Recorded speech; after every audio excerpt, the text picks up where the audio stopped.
Sam, Clemmett, Freddie, Dennis, Hello. thanks for your time. Of course, Thank thank you. So you guys are like the shadows of Queen Charlotte and King George. You both are British. Yes. Yeah. So what do you think of this view of part of the history of your country from the mastermind of Shonda Rhimes? I mean, she's captured it brilliantly. I mean, it is based on history and certain facts, but it's very much a fictional telling of these characters. So, there's an essence of the history, but she's created a story that she wants to tell, and made very intentional choices for many aspects of the show, to touch on what it would have been like historically, but then also reflect the society that we live and want to live. So we took essences of the history, but then had a blank canvas to kind of paint around that. What do you? Yeah, I mean, there were very much elements of fiction. It is a fiction, as they stated at the beginning, but that kind of made it, as actors, sort of more joyful to play with as well. Imagination could just run wild a little bit more. And then at what time did you learn that you were going to be in this show? Because Bridgerton became so popular at the end of 2020 when it came out.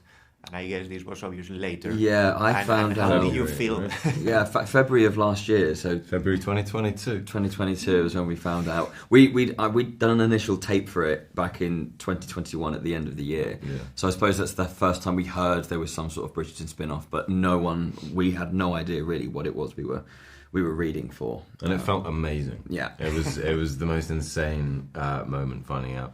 I sort of never believed I'd ever be part of something this big, and then as a first job. Are you ready to become super popular? Because that was happening with Netflix shows that are popular all over the world. Yeah. I don't know. Well, So let's not speak before Thursday. Maybe we won't. It all still feels very normal at the moment. Yeah. What was the most challenging, filming this show for you guys? For me, the dancing. I'm not a mover. I found that, because I'd never done anything like that before. I found it quite difficult to stay in time, actually.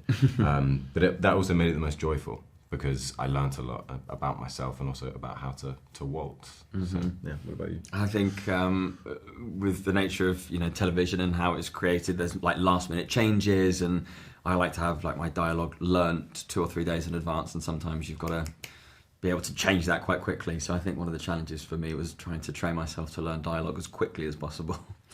Yeah. And was it very different from what you had worked before, or?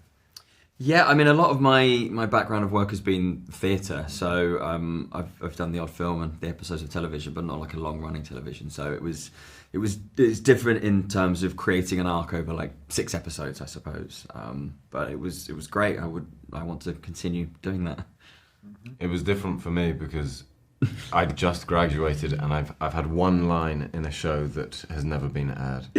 So it was basically the first thing I ever did. So, yeah. Great experience. I met the best. Yeah. The best thing. Slightly overwhelming, but the best thing ever. Thank you so much, guys. Thank you you very very much. much. I need to know what is going on at Buckingham House. Your marriage cannot go wrong. What's happening? I do not want to fight. I want to fight with you. Fight with me. Fight for me.